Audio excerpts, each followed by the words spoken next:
Question को देखते हैं। क्वेश्चन में हमसे क्या कहा जा रहा है कि let x be a matrix of order 3x3। तो इसका मतलब ये हुआ कि x हमारे पास एक स्क्वायर मैट्रिक्स है जिसका ऑर्डर 3 है। उसके बाद हमसे ये कहा जा रहा है कि y एक ऐसा मैट्रिक्स है जिसका ऑर्डर 2x3 है और z एक ऐसा मैट्रिक्स है जिसका ऑर्डर 3x2 है। तो अगर x, y, z ये आपके पास तीन मैट्रिसेस और उनके ऑर्डर अगर आपको गिवन है तो क्वेश्चन हमसे ये बोल रहा है कि which of the following statements are correct. तो ये जो नीचे हमारे पास तीन स्टेटमेंट्स दिए हुए हैं हमें इन्हें एनालाइज करना है, ठीक है। तो स्टेटमेंट्स को एनालाइज करने से पहले एक बार जो गिवन इन्फॉर्मेशन है मैं उसे लिख लेता हूँ। गिवन इन्फॉर्मेशन क्या है? गिवन इन्फॉर्मेशन हमारे पास ये है कि हमारे पास एक मैट्रिक्स है x, एक मैट्रिक्स है y और एक मैट्रिक्स है z। x मैट्रिक्स जो है उसका ऑर्डर है 3x3। तो x मैट्रिक्स का ऑर्डर मैंने लिख दिया 3x3। y मैट्रिक्स है हमारे पास जिसका ऑर्डर है 2x3 और जो z मैट्रिक्स है उसका ऑर्डर हमारे पास है 3x2। तो यहाँ मैंने जो क्वेश्चन में मुझे तीन मैट्रिसेस गिवन थे x, y एंड z, उनका ऑर्डर के साथ हमने उन मैट्रिसेस को लिख दिया है। अब हमसे ये कहा जा रहा है which of the following statements are correct. तो पहला स्टेटमेंट हमसे ये कह रहा है कि z, y, x डिफाइंड है और एक स्क्वायर मैट्रिक्स है ऑर्डर 3। क्या ये स्टेटमेंट सही है? तो हमें दो चीज़ें चेक करनी है स्टेटमेंट ए के अंदर। पहला ये कि क्या z, y, x ये मैट्रिक्स डिफाइंड है और अगर डिफाइंड है तो फिर उसका ऑर्डर क्या 3 के बराबर है। देखिए कैसे करेंगे सॉल्व इसे। सबसे पहले हमें क्या बोला है कि हमें चेक करना है क्या z, y, x ये डिफाइंड है कि नहीं। तो आपको दिख रहा है कि ये जो z, y, x मैट्रिक्स है ये कैसे फॉर्म हुआ होगा। ये ऐसे फॉर्म हुआ होगा कि हमने पहले z को y से मल्टीप्लाई किया गया होगा और फिर z और y को मल्टीप्लाई करके हमारे पास जो मैट्रिक्स ऑब्टेन हुआ होगा जो कि z, y मैट्रिक्स हम जिसे कह सकते हैं उसे हमने x से मल्टीप्लाई किया। ये मल्टीप्लिकेशन का साइन है और ये भी मल्टीप्लिकेशन का साइन है यहाँ पे। तो इसको मैं कहीं किसी और कलर से मार्क कर देता हूँ। हाँ, तो हमने सबसे पहले ये कहा कि ये जो मैट्रिक्स है ये फॉर्म कैसे हुआ होगा। ये मैट्रिक्स फॉर्म ऐसे हुआ होगा कि z मैट्रिक्स y मैट्रिक्स से मल्टीप्लाई हुआ और फिर इन दोनों मैट्रिक्स को मल्टीप्लाई करके जो प्रोडक्ट आया उसको हमने नाम दिया ZY और वो ZY मैट्रिक्स जब x के साथ मल्टीप्लाई होगी तब फॉर्म होगा ZYX। This is how this matrix will be formed, right. But हम जानते हैं कि मैट्रिक्स मल्टीप्लिकेशन तो एक स्पेसिफिक कंडीशन पर ही डिफाइंड होता है। तो जब हमसे ये पूछा जा रहा है ना कि ए स्टेटमेंट में कि ये डिफाइंड है तो ये डिफाइंड कब होगा? जब ये मैट्रिक्स ऑब्टेनेबल होगा। और ये मैट्रिक्स ऑब्टेनेबल कब होगा? z, y, x matrix obtainable तब होगा जब ये मल्टीप्लिकेशन डिफाइंड हो, क्योंकि z, y, x मैट्रिक्स अपने आप में z, y और x के मैट्रिक्स मल्टीप्लिकेशन से बना है। तो हम ये कहेंगे कि z, y, x will be defined. ये कब डिफाइंड होगा? इफ ये जो मल्टीप्लिकेशन है ये करना अलाउड है। तो हमें यही पहले चेक करना है कि क्या हम z को y से मल्टीप्लाई करके zy ऑब्टेन करके उसे x से मल्टीप्लाई कर सकते हैं या नहीं कर सकते हैं। तो कैसे चेक करेंगे? कैसे चेक करेंगे? तो हमने क्या किया, हमने z को लिख दिया उसके ऑर्डर के साथ। तो z का ऑर्डर है 3x2 मल्टीप्लाई बाय y जिसका ऑर्डर है 2x3। तो सबसे पहले हम इसी की बात कर लेते हैं, इस ब्रैकेट की, कि क्या Z मैट्रिक्स को Y मैट्रिक्स के साथ मल्टीप्लाई किया जा सकता है? क्या ये संभव है? कैसे चेक करेंगे हम ये? हम ये जानते हैं कि दो मैट्रिसेस आपस में तभी मल्टीप्लिकेबल होते हैं जब जो पहला मैट्रिक्स है उसमें जितने नंबर ऑफ कॉलम्स हैं और जो दूसरा मैट्रिक्स है उसमें जितने नंबर ऑफ रोज हैं ये आपस में बराबर हों। तो मैट्रिक्स मल्टीप्लिकेशन कब डिफाइंड होती है? मैट्रिक्स मल्टीप्लिकेशन तब डिफाइंड होती है जब जो मैट्रिक्स आपने पहले लिखा हुआ है उसके नंबर ऑफ कॉलम्स और जो मैट्रिक्स आपने बाद में लिखा है उसके नंबर ऑफ रोज आपस में बराबर हों। तो क्योंकि यहां पर Z मैट्रिक्स के जो नंबर ऑफ कॉलम्स हैं और Y मैट्रिक्स के जो नंबर ऑफ रोज हैं वो बराबर हैं, इसीलिए Z इंटू वाई डिफाइंड है, यानी Z इंटू वाई ऑब्टेनेबल है, यानी Z और Y को मल्टीप्लाई करके जो ये ZY मैट्रिक्स है ये फॉर्म होगा। This is a valid matrix, ये वैलिड मैट्रिक्स है। अब ZY मैट्रिक्स का ऑर्डर क्या होगा उस पर बात कर लेते हैं। तो हम जानते हैं कि दो मैट्रिक्स को मल्टीप्लाई करने के बाद जो मैट्रिक्स हमें ऑब्टेन होता है उसका ऑर्डर निकालने के लिए हम क्या देखते हैं? हम ये देखते हैं कि पहले मैट्रिक्स में जितने नंबर ऑफ रोज थे और दूसरे मैट्रिक्स में जितने नंबर ऑफ कॉलम्स थे इनको हम क्लब करके साथ में लिख देंगे अगर, तो ये हमारा ऑर्डर हो जाएगा of ZY matrix. So ZY matrix defined है और उसका ऑर्डर है 3x3। ठीक बात है। अब चलिए ZY मैट्रिक्स तो ऑब्टेनेबल है, लेकिन हमें ZY चेक नहीं करना, सिर्फ हमें चेक करना है ZYX। यानी अब हम क्या करेंगे, इस ZY मैट्रिक्स को जिसका ऑर्डर है 3x3 इसे मल्टीप्लाई करके देखेंगे x के साथ कि ये संभव भी है या नहीं है। तो हमने इमीडिएटली एक बात नोटिस करी कि ZY मैट्रिक्स के अंदर जितने नंबर ऑफ कॉलम्स हैं और X मैट्रिक्स के अंदर जितने नंबर ऑफ रोज हैं ये तो आपस में बराबर हैं।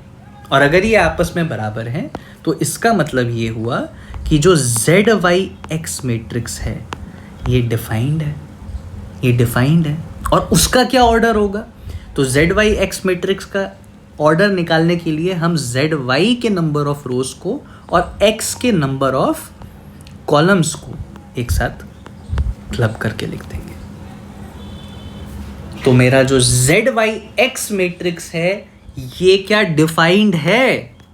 स्टेटमेंट 1 में जो बात कही जा रही थी, क्या ZYX मैट्रिक्स डिफाइंड है? हम कहेंगे बिल्कुल डिफाइंड है, बिल्कुल डिफाइंड है। हमने सबसे पहले Z और Y को मल्टीप्लाई करके देखा तो वो डिफाइंड निकला, और ZY मैट्रिक्स जो है उसे जब हमने X से मल्टीप्लाई करके देखा तो ZYX मैट्रिक्स भी आ गया हमारे पास, और उसका ऑर्डर भी हमने निकाल लिया विच इज 3।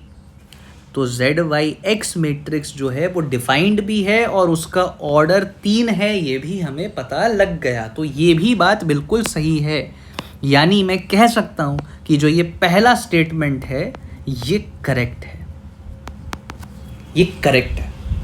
अब दूसरे स्टेटमेंट पे आ जाते हैं। दूसरा स्टेटमेंट हमें ये कह रहा है कि YXZ ये डिफाइंड है और ये स्क्वायर मैट्रिक्स है ऑर्डर 2 का। तो ये हमें चेक करना है कि ये स्टेटमेंट करेक्ट है कि नहीं। तो हम सबसे पहले ये देखते हैं, इसको मैं अब हटा देता हूं। ओके, तो हमें कौन से मैट्रिक्स के बारे में बात करनी है? YXZ। तो हमें ये चेक करना है क्या ये मैट्रिक्स डिफाइंड है या नहीं। तो सबसे पहले ध्यान से एक बात को समझिए, यहां पर XZ के ऊपर पेरेंथेसिस डाला हुआ है। जैसे पहले केस में भी क्या था, ZY के ऊपर पेरेंथेसिस था। तो जिस मैट्रिक्स के ऊपर पेरेंथेसिस है पहले हमें उसे चेक करना होगा। यानी पहले मैं क्या चेक करूंगा? पहले मैं ये चेक करूंगा कि क्या x को z से मल्टीप्लाई किया जा सकता है कि नहीं, क्योंकि ये जो मैट्रिक्स है इसे ऑब्टेन कैसे किया गया होगा, इसका स्टेप क्या रहा होगा, इसका स्टेप ये रहा होगा कि पहले आपने x को z से मल्टीप्लाई किया, अगर वो डिफाइंड है तो उसको आपने y से मल्टीप्लाई किया। So first what we will check is कि क्या x इंटू z डिफाइंड है या नहीं, और अगर वो डिफाइंड है तो क्या y into x Z defined है या नहीं। तो सबसे पहले मैंने क्या किया, सबसे पहले मैंने देखा इस मैट्रिक्स को एक्स जेड को, ये कैसे ऑब्टेन किया गया होगा, एक्स मैट्रिक्स जिसका ऑर्डर 3x3 है, इसे हमने कोशिश करी मल्टीप्लाई करने की z के साथ, और हम देखेंगे क्या हम इसमें कामयाब रह पाएंगे या नहीं। तो x z मैट्रिक्स से तभी मल्टीप्लाई होगा जब x में जितने नंबर ऑफ कॉलम्स हैं और z में जितने नंबर ऑफ रोज हैं ये बराबर हो और ये बराबर हैं, इसका मतलब एक्स जेड डिफाइंड है, यानी एक्स और जेड को मल्टीप्लाई किया जा सकता है। तो एक्स जेड आपके पास मैट्रिक्स आ गया। अब आपसे कोई पूछे भाई मुझे बताओ एक्स जेड मैट्रिक्स का ऑर्डर क्या होगा, तो बड़ा सिंपल है, जो एक्स के नंबर ऑफ रोज हैं और जो जेड के नंबर ऑफ कॉलम्स हैं इनको आप क्लब करके लिख दीजिए एक साथ, तो that will be the order of x Z. तो एक्स जेड मैट्रिक्स यानी ये जो मैट्रिक्स है ये डिफाइंड भी है और इसका ऑर्डर भी आ गया 3x2 के बराबर। अब आप क्या करेंगे, अब आप ये करेंगे कि आप y मैट्रिक्स को मल्टीप्लाई करेंगे एक्स जेड मैट्रिक्स से, और आप जानते हैं कि y मैट्रिक्स का ऑर्डर हमें गिवन है 2x3, तो मैंने यहाँ पे लिख दिया 2x3, और एक्स जेड मैट्रिक्स का ऑर्डर है 3x2। तो ये y एक्स जेड के साथ मल्टीप्लाई कब हो सकेगा, ये तब ही हो सकेगा जब जो y के नंबर ऑफ कॉलम्स हैं और एक्स जेड के नंबर ऑफ रोज हैं ये आपस में बराबर जो कि हैं, यानी ये मैट्रिक्स डिफाइंड है। और इस मैट्रिक्स का ऑर्डर क्या आ जाएगा, इस मैट्रिक्स का ऑर्डर आ जाएगा जो y के नंबर ऑफ रोज हैं और एक्स जेड के नंबर ऑफ कॉलम्स हैं, इसको आपने क्लब करके लिख दिया, तो इसका ऑर्डर आ गया 2x2, यानी y x Z matrix obtainable है, डिफाइंड है और इसका ऑर्डर है 2। तो y x Z is defined and is a square matrix of order 2। तो ये स्टेटमेंट क्या है, बिल्कुल करेक्ट है, ये स्टेटमेंट क्या है, बिल्कुल करेक्ट है। हमने चेक कर लिया कि y एक्स जेड जो है ये तो डिफाइंड है और एक स्क्वायर मैट्रिक्स है। स्क्वायर मैट्रिक्स आने का मतलब आप समझ रहे होंगे कि उसके जो नंबर ऑफ रोज हैं वो नंबर ऑफ कॉलम्स के बराबर है। तो पहले केस में जो जेड वाई एक्स हमारे पास आया उसका ऑर्डर क्या आया था, उसका ऑर्डर आया था जेड वाई एक्स का हमारे पास ऑर्डर आया था 3x3 का, यानी जेड वाई एक्स एक स्क्वायर मैट्रिक्स है ऑफ ऑर्डर 3, तो इसीलिए हमने कहा पहला स्टेटमेंट करेक्ट है। और जब हमने अभी वाई एक्स जेड निकाला है तो इसका ऑर्डर कितना आया, इसका ऑर्डर आया 2x2, यानी this is a square matrix of order 2। तो पहला स्टेटमेंट भी करेक्ट है और दूसरा स्टेटमेंट भी करेक्ट है, ठीक है। तो my first statement is also correct, my second statement is also correct. Now what it says is कि मुझे सी ऑप्शन को चेक करना है। सी ऑप्शन कह रहा है कि ये जो मैट्रिक्स है ना ये डिफाइंड नहीं है, ये डिफाइंड नहीं है। तो क्या ये स्टेटमेंट करेक्ट है, यानी क्या एक्स वाई जेड डिफाइंड नहीं है? तो चेक कर लेते हैं, चेक कर लेते हैं, इसको हटा देते हैं। ओके, एक्स वाई जेड ऐसे लिखा हुआ है, वाई जेड के ऊपर आपका पेरेंथेसिस लगा हुआ है, ब्रैकेट लगा हुआ है, यानी ये मैट्रिक्स कैसे ऑब्टेन की गई होगी, ये मैट्रिक्स ऑब्टेन ऐसे की गई होगी कि पहले मल्टीप्लाई किया गया होगा y को z के साथ, और y को z के साथ अगर मल्टीप्लाई करना डिफाइंड होगा तो फिर उसे मल्टीप्लाई किया गया होगा x के साथ। तो सीक्वेंस क्या रहा होगा उस पर मैं बात कर रहा हूं अभी, कि पहले y को z के साथ मल्टीप्लाई किया गया होगा फर्स्ट, और फिर x को इस वाई जेड के प्रोडक्ट के साथ मल्टीप्लाई किया जाएगा, ये सेकेंड स्टेप होगा। तो पहले हम फर्स्ट स्टेप को परफॉर्म करके देखते हैं। क्या y इंटू जेड डिफाइंड है? तो पहले मैं y को लिख दूंगा, y का ऑर्डर है 2x3, बाद में मैं z को लिख दूंगा, इसका ऑर्डर है 3x2, और हम पूछ रहे हैं क्या y इंटू जेड यानी yz क्या ऑब्टेनेबल है? तो yz ऑब्टेनेबल तभी होगी जब y में जितने नंबर ऑफ कॉलम्स होंगे और z में जितने नंबर ऑफ रोज होंगे ये बराबर हों, जो कि बराबर हैं। तो यानी yz मैट्रिक्स जो है ये आपका डिफाइंड है और इसका ऑर्डर है 2 2 यानी 2x2। समझ आ गई बात आपको? अब अगर yz मेरा डिफाइंड है और इसका ऑर्डर हमें मिल गया है तो ज़रा इससे हम x को मल्टीप्लाई करके देख लेते हैं। अगर मैंने x को yz मैट्रिक्स से मल्टीप्लाई किया तो x का क्या ऑर्डर है? x का ऑर्डर है 3x3 और हम देखना चाह रहे हैं क्या x इंटू yz डिफाइंड है या नहीं। क्या ये मैट्रिक्स को मल्टीप्लाई किया जा सकता है? सोच के बताइए, कैसे चेक करते हैं?